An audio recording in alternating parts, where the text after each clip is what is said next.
सास ने पढ़ी कक्षा 12वीं। पाखी एक मल्टीनेशनल कंपनी में काम करने के साथ सोशल एक्टिविस्ट भी होती है, जो ऑफिस खत्म होने के बाद शाम को घर आकर जरूरतमंद छोटे बच्चों को फ्री में पढ़ाती है। उसकी इस खूबी से बाकी लोगों के साथ सास भी बहुत खुश होती है।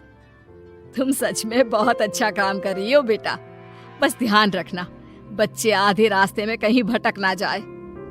भटकने से मेरा मतलब सिर्फ गलत काम करना नहीं है। कोई घर की जरूरत के लिए नौकरी करने लगे या किसी के घर वाले उसकी शादी करा दे, ये भी तो मंजिल से भटकना ही होता है ना। वाओ मम्मी, मुझे नहीं पता था कि आप पढ़ाई को लेकर इतनी पर्टिकुलर हो। पर फिक्र मत कीजिए, इनके साथ ऐसा कुछ नहीं होगा। बहू की बात पर मुस्कुराकर सास चली जाती है और पाखी बच्चों को पढ़ाने में बिजी हो जाती है। उसी रात पाखी और विराट साथ बैठकर बातें कर रहे होते हैं, जिसमें बहू सास की पढ़ाई को लेकर नजरिए का विराट के सामने जिक्र करती है। हाँ, मुझे सब पता है, ऐसे ही नहीं ये नालायक लड़का इतना पढ़ लिया। वो मम्मी ही तो है जिन्होंने बचपन से खाना खाया या नहीं से ज्यादा पढ़ाई की या नहीं पूछ पूछ कर मुझे इतना पढ़ने पर मजबूर कर दिया। वो हमेशा मुझे पढ़ाई और सेल्फ इंडिपेंडेंट होने की इम्पोर्टेंस याद दिलाती रही, और आज मेरी ये सरकारी नौकरी, इतनी अच्छी पोस्ट, उसी का तो नतीजा है। वाओ, अगर मम्मी इतनी पढ़ी लिखी है तो कोई जॉब क्यों नहीं करती? और अगर जॉब नहीं करती तो मेरे साथ बच्चों को ही पढ़ा ले। तुम्हें किसने बोला कि मम्मी पढ़ी हुई हैं? उन्होंने तो अपनी 12th क्लास भी पूरी नहीं की। उससे पहले ही नाना जी ने मम्मी की शादी करा दी। शायद इसलिए पढ़ाई और अपने पैरों पर खड़े होने को लेकर उनकी सोच ऐसी है, क्योंकि वो खुद ये सब करना चाहती हो। पत्नी की बात सुन के विराट भी सोच में पड़ जाता है। दोनों मिलकर प्लान बनाते हैं और अगले दिन बच्चों को पढ़ाते हुए पाखी उनके पास एक कुर्सी एक्स्ट्रा लगा देती है। ये एक कुर्सी ज्यादा किसके लिए लगाई है बेटा? कोई नया बच्चा आने वाला है क्या? हाँ जी, आज से मेरी एक नई बच्ची मेरे पास, यानी कि मेरी सास, दोबारा पढ़ाई शुरू करने वाली है। अरे क्या पागल जैसी बात कर रही है? भला ये भी मेरी कोई उम्र है बच्चों के बीच बैठकर पढ़ने की? तू बस ना इनके भविष्य पर ध्यान दे, मुझ पर नहीं। मम्मी, सीखने की कोई उम्र नहीं होती, बस इच्छा होती है, और मुझे पता है कि आपके अंदर वो इच्छा आज भी जिंदा है। अरे तू बस अपने काम और इन बच्चों पर ध्यान दे। यहाँ बस सबको बोलने से मतलब है, किसी को नहीं सोचना। अगर बात बाहर निकली तो समाज क्या सोचेगा और परिवार का कितना नाम बदनाम होगा। मम्मी, आपने पापा और इस परिवार के बारे में बहुत सोच लिया। सबकी खुशियों के लिए अपने सपने बहुत कुर्बान कर दिए। अब ये वक्त अपने पर ध्यान देने का है। और जिस समाज की आप बात कर रही हो ना, उसकी तो आदत है हर कामयाब होते इंसान पर पत्थर मारने की। बेटी को भी बहू का साथ देते देख सास गुस्से में अपना सर पकड़कर बड़बड़ाते हुए वहां से चली जाती है। ये स्टूडेंट थोड़ी जिद्दी है, पर इन्हें मैंने 12th क्लास पास नहीं कराई तो मैं भी अपनी सास की बहू नहीं। ये देखने में तो मजा ही आ जाएगा। इसी के साथ पति पत्नी मिलकर सास को पढ़ाने के मिशन पर लग जाते हैं, लेकिन सास उनकी हर कोशिश को नाकाम कर देती है। एक शाम विराट अपनी मम्मी के लिए 12th क्लास की बुक्स लेकर आता है, जिन्हें देखकर इस बार सास का गुस्सा उन दोनों पर मानो फूट ही पड़ता है। अरे तुम दोनों का दिमाग खराब हो गया है क्या, जो ये बेवजह की जिद पकड़े बैठ गए हो? मैंने एक बार बोल दिया ना, मुझे कोई पढ़ाई नहीं करनी। इसके बाद मेरी पढ़ाई को लेकर मुझे घर में कोई जिक्र नहीं चाहिए। पोता पोती पकड़ने की उम्र में किताबें पकड़ूंगी तो अच्छी लगूंगी क्या? अरे परिवार का मजाक बन जाएगा।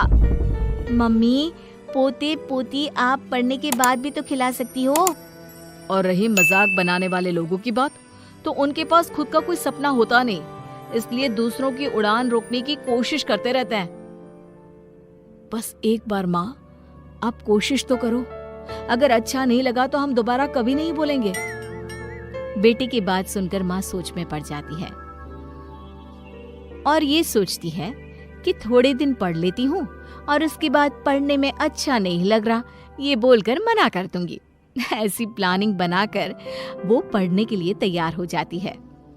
मौके का फायदा उठाकर तुरंत वे लोग सास का ओपन से 12th में एडमिशन करा देते हैं। मम्मी, आज से आपकी सारी जिम्मेदारी मेरी। अब तो आपका नाम टॉपर के लिस्ट में आने से कोई नहीं रोक सकता। ये मेरे सीधे बच्चे, इन्हें अंदाजा भी नहीं कि माँ का प्लान क्या है। पाखी सास को पढ़ाना शुरू करती है। दिन बीतते हैं जिसमें धीरे धीरे सास भी कंफर्टेबल होने लगती है, लेकिन फिर पाखी एक सब्जेक्ट पढ़ने के लिए ट्यूशन जाने का सजेशन देती है, जिस पर बहुत गुस्सा, ड्रामा करने और पाखी के लाख बार मनाने के बाद एक बार फिर सास तैयार हो जाती है। थैंक यू मम्मी, आपको नहीं पता कि आपका 12th क्लास पढ़ना हम दोनों के लिए कितना जरूरी है। अब ये सिर्फ आपका नहीं, हमारा सपना भी बन गया है। बहू की बात सुनकर सास अपने प्लान को लेकर सोच में पड़ जाती है। अगले दिन पाखी सास के साथ उन्हें ट्यूशन छोड़ने जा रही होती है, जहाँ रास्ते में पड़ोस की कुछ औरतें बैठी मिलती हैं। अरे वाह विराट की मम्मी, तुम्हारा इस उम्र में पढ़ाई का कौन सा भूत जाग गया। बहू को बोलो कि पोता पोती दे दे और बच्चों के साथ खेलो। अरे क्या उनके बीच बैठकर अपनी खिल्ली उड़वाने चल पड़ी। आंटी जी, जब सरकार या भगवान ने सीखने की कोई उम्र नहीं रखी तो आपको क्या दिक्कत है? अरे देखो तो जरा, बहू की जुबान कैसे कैंची जैसी चल रही है। अब सास घर संभालने की जगह इन सब चीजों पर ध्यान रखेगी तो बहू के तो ये हाल होने ही है ना। देखा बहू, इसलिए बोलती थी, अरे खाली दिमाग वालों से बहस नहीं करनी चाहिए, क्योंकि वो जब भी मुंह खोलेंगे गू ही बोलेंगे। उदाहरण तो तुमने अभी देख लिया। वैसे बहन, मैं तो अपना सपना पूरा कर लूंगी, लेकिन क्या यहाँ बैठकर पंचायत करने के अलावा तुम लोगों का कोई दूसरा सपना भी है? सारी औरतें चुप हो जाती हैं और सास बहू चले जाते हैं। अब सास के अंदर पढ़ने की इच्छा जाग उठती है और वो अपना प्लान छोड़ मन लगाकर पढ़ाई करना शुरू कर देती है। देखते ही देखते 1 साल बीतता है और बोर्ड एग्जाम शुरू हो जाते हैं। मम्मी, एग्जाम के लिए जाने से पहले जल्दी से ये दही शक्कर खा लो। अरे चल पागल, ये सब बच्चों के लिए होता है। अभी आप भी हमारे लिए स्कूल में एग्जाम देने वाली बच्ची ही तो हो। बच्चों का प्यार देखकर सासू माँ खुश हो जाती है और दही शक्कर खाकर विराट के साथ घर से निकल जाती है, जो मम्मी को एग्जाम सेंटर पर छोड़ ऑफिस चला जाता है। इसी तरह समय बीतता है और एग्जाम खत्म होने के बाद देखते ही देखते रिजल्ट भी आ जाता है। मेरी टॉपर माँ, तुमने तो तहलका मचा दिया। हर तरफ तुम्हारे ही चर्चे हैं। घर वाले ये खुशी मना रहे होते हैं कि वही औरतें उनके घर आती हैं। अरे पंचायत की टोली, आज मेरे घर कैसे?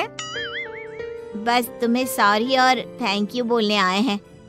उस दिन तुम्हारी बातों और आज तुम्हारे काम ने हमें ये सिखाया कि सपने पूरे करने की कोई उम्र नहीं होती। इसलिए अब हम भी शादी, परिवार, बच्चे और न जाने कितनी वजहों से अधूरे छूटे सपनों को पूरा करेंगे बहन जी।